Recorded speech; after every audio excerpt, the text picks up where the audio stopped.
With respect to North Korea and Iran, as I've said earlier, their decision to pursue weapons of mass destruction is what makes them less secure, not more secure. And their security would be substantially enhanced if they gave up the pursuit of those weapons, and that's a fact. I want to try and give everybody who wants a question at least one chance. Yeah. My name is Ryan Conklin, and I'm a student here at Elizabethtown College. And I was wondering, just curious, like, how many people die from weapons of mass destruction each year?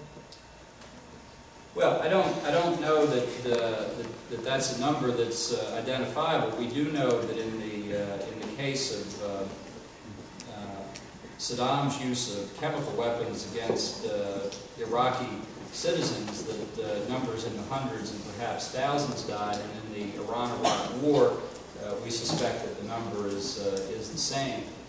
It's the problem with weapons of mass destruction, as demonstrated by the September 11 attacks. If the terrorists on September the 11th had chemical or biological weapons, or even worse, nuclear weapons, what was a terrible tragedy could have been a catastrophe. And that's why the possession of these weapons is so serious. The fact is that today, the United States does not face any real military threat. There's no nation or combination of nations that poses that kind of threat to us. But the possession of these weapons is not militarily significant as we normally understand it. These weapons are terrorist weapons. They're aimed against civilians. They're intended to be used to threaten civilian populations with mass destruction. And it is not the kind of world we should accept to live in, where regimes like North Korea and Iran possess these weapons and threaten their neighbors. And that's why our objective is to eliminate their nuclear weapons program. Yeah. Luke, that's another question. God forbid we ever have to get involved in Iran and North Korea, but since we are involved in massive nation building efforts in Afghanistan and Iraq, in the unfortunate event that military action would have to occur, would the American ability be prepared to engage in nation building efforts in North Korea or Iran? Well, I think, remember, the American policy for decades with respect to North Korea has been the peaceful reunification of the Korean Peninsula. So I don't expect that if the Kim Jong-il regime fell tomorrow, that the United States would have a particular role in North Korea outside of supporting the efforts of South Korea to bring the North up to a state of economic development roughly comparable to the South. We didn't particularly participate in any significant way when the communist regime in East Germany collapsed, because that was, I think, legitimately left to the government of the former West Germany. And I think that in the case of Korea, reunification of the peninsula wouldn't be a question of recreating the North Korean state. You would have a unified Korean state at that point, which, as I say, has been our objective since the Second World War.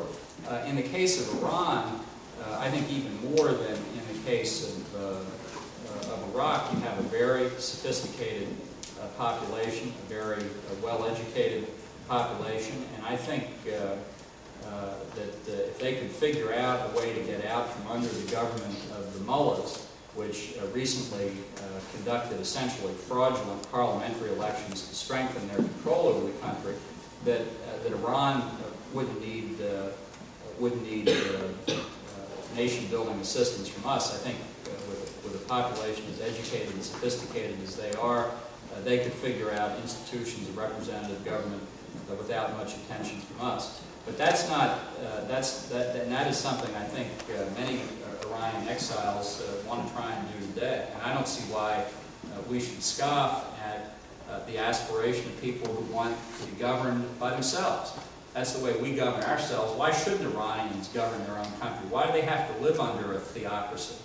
Why do you have to condemn the Iraqis to live under the Ba'ath Party, which is essentially a fascist organization? I'm not saying we should go around the world liberating countries. I'm saying we should be concerned about America's interests, and our interests are fundamentally not to let terrorists and rogue states have weapons of mass destruction. The liberation of Iraq, the freedom that the Iraqi people now have a chance to have, is a consequence of our actions, not the reason for it, but it's a consequence of it. It's a consequence we should be proud of. We should be proud of the chance the Iraqis now have. Okay, let's take one or two more questions and then we'll call it a night. Yes, ma'am? It seems to me when George Bush ran the first time, he denounced nationhood. And now that's what he seems to be doing. And when the administration first invaded Iraq, it was for weapons of mass destruction. They were found, then it was going to be terrorists. Then there were no terrorists there. The terrorists are in Saudi Arabia, but they're our friends. Then it was get rid of Saddam Hussein. They did that.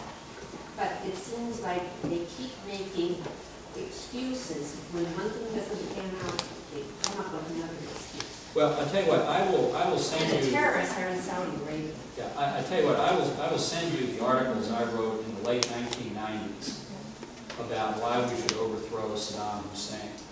And the reason that I and a lot of other people were writing at the time was defiance of the Security Council resolutions, a clear commitment to acquire weapons of mass destruction, and the demonstrated capability of using those weapons. I haven't changed my rationale for this war in 6 years. It was the right rationale, and we've achieved the right result.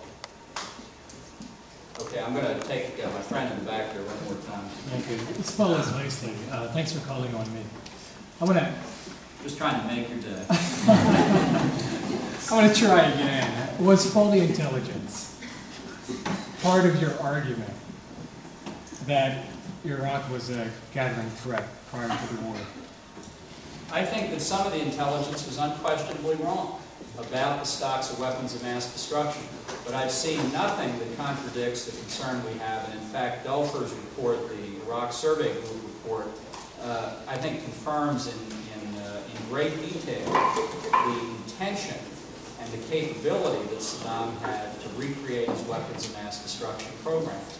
If I've learned anything in 3.5 years on this job, it's that the real threat of weapons of mass destruction are not centrifuge tubes and not warheads that are capable of holding chemical weapons. It's intellectual property. It's the knowledge of how to put together the nuclear fuel cycle and weaponize weapons-grade uranium. It's the knowledge of how to manufacture chemical agents. It's the knowledge of how to breed toxins and pathogens in biological warfare. And that Saddam Hussein had in spades. And not only did he have that knowledge, he had the demonstrated record of aggression against other countries and using these terrible weapons. That constituted a threat to us and to our friends and allies. And after 12 years of effort, 12 years of effort in the Security Council to get him to comply with what he committed to in the ceasefire resolution, we had waited long enough. One follow-up. So it's not capability, it's knowledge that constitutes the gathering threat? It's knowledge, it's the capability, and it's the record. Well, he didn't have the capability. He absolutely did have the capability. The nuclear mujahideen had it in their heads. And with oil revenues completely free from the oil for food scrutiny, minimal though it was by the United Nations, he would have reconstituted that program. So he didn't have the physical resources to do what you thought he did. He had just the mental knowledge. Well, he had some of the resources. He had the biological agents. So he didn't have full capability, did he? He just had some mental knowledge and some physical resources. And the committed record of having used the weapons and the documents, as we've now seen from the Iraq Survey Group, that he intended to recreate the program. That amounted to a sufficient threat that Congress, in an overwhelming bipartisan majority, had declared national policy of the United States to be in the late 1990s overthrow it. Thanks. Okay? All right. Well, thank you very much.